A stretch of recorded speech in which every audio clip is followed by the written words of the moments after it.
bal qiyaas gabar la kufsaday in ka badan 3,000 oo jeer isla markaana xabsiga la dhigay 24 sano. Qofka kufsadeen iyo cidda xabsiga ku xirteen waa aabaheeda. Sheekada maanta waa sheeko dhab ah oo murugo leh. Intaan sheekada u gudagelin channelka subscribe saar, muuqaalkana like saar. Inaad like saarto wax weyn ayay noogu dhigan tahay, yacni muuqaalka meel dheer ayuu gaaraya. Aan bilowna sheekadeena. Ninkan waxaa lagu magacaabaa Joseph. Waxa uu qabay haweeney la yiraahdo Rosemary, waxayna dhaleen 7 caruur. Ilaa iyo waqtigaas Joseph waxa uu ahaa nin dadaal badan, laakiin sanadii 1967 Joseph waxaa lagu qabtay dembiyo kufsi ah. Wuxuuna galay guri kalkaaliso isagoo kufsaday kadibna u hanjabay. Booliska markii ay qabteen waxaa la xiray 18 bilood oo kaliya, inkastoo dambi culus uu galay. Markii uu xabsiga ka soo baxay Joseph waxa uu lahaa gabar la yiraahdo Elizabeth, markaas jirtay 11 sano. Josephna had iyo jeer waa uu dhibi jiray. Markii gabadhu ay gaartay 15 sano waxay go'aansatay in ay guriga ka tagto, laakiin booliska ayaa soo helay oo soo celiyay.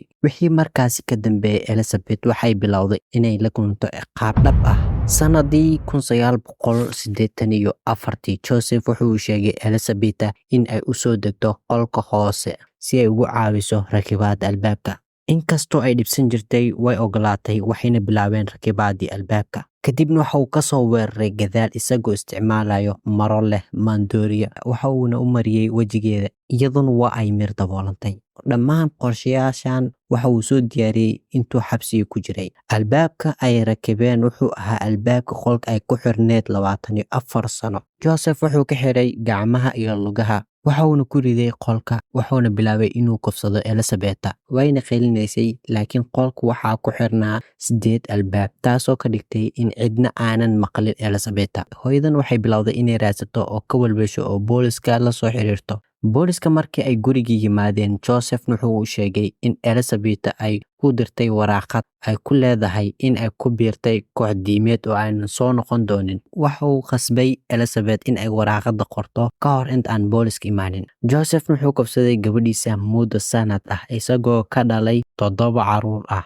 Mid ka mid ah caruurtaas ayaa dhintay dhowr maalmood kadib markuu dhashay. Joseph wuxuu gubay meydka si uu u qariyo. Warbixinada ayaa sheegay in Joseph uu kufsaday Elizabeth in ka badan 3,000 oo jeer muddo 24 sano ah. Sababtoo ah wuxuu imaan jiray 3 maalmood mar si uu cunto iyo cabitaan ugu keeno oo uu kufsado. Guriga hoostiis waxa uu dhisnaa qol. Mar walba wuxuu u sheegi jiray xaaskiisa Rosemary in aysan hoos u degin, sababtoo ah waxa uu ku yiri in ay ku jiraan korontooyin badan ayna halis tahay inay gasho qolkaas. Rosemary waxay aaminsaneyd arrintaas oo marna ma aysan u soo degin qolka hoose. Noloshii waxay ku socotay sidan ilaa iyo 19 Abriil 2008 markii mid ka mid ah gabdhaha Elizabeth oo la yiraahdo Kristen oo 19 jirtay ay xanuunsatay. Xaaladeed oo aad u xumaatay loona baahday in la geeyo isbitaal. Elizabeth waxay bilowday inay ku baryoonto Joseph si uu gabadheeda u geeyo isbitaalka. Ugu dambeyntii wuu ogolaaday Joseph, wuxuuna Elizabeth ku khasbay inay qorto daawada ay u baahan tahay Kristen.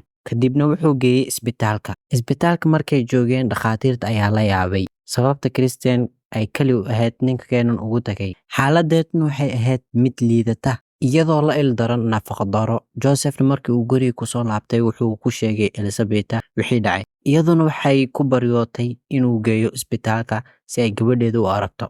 Joseph wuxuu ogolaaday, laakiin wuxuu ku adkeeyay inaysan la hadlin cidna. Markii ay isbitaalka tageen, dhakhaatiirta ayaa isla markiiba booliska wargeliyay in Joseph yahay ninka keenay Kristen. Booliskan ayaa qabtay Joseph, waxayna bilaabeen inay baaritaan ku sameeyaan Elizabeth. Waxayna go'aansatay in ay sheekada oo dhan u sheegto booliska oo ay codsato in iyadii caruurteeda badbaadiyaan. Booliskan waxay ogolaadeen inay damaanad qaadaan ammaankooda. 29 Abriil 2008 booliska waxay galeen guriga Joseph waxayna ka soo saareen dhammaan caruurta qolka hoose. Joseph wuxuu isku dayay in uu qanciyo booliska iyo garsooraha in gabadhiis ay ku khasabtay inuu xiro muddo dheer, laakiin qofna ma rumaysan hadalkiisa sababtoo ah qolka hoose wuxuu ahaa meel aan xitaa xayawaanada ku noolaan karin. Joseph wuxuu qirtay dhammaan dembiyadiisa waxaana lagu xukumay xabsi daa'im.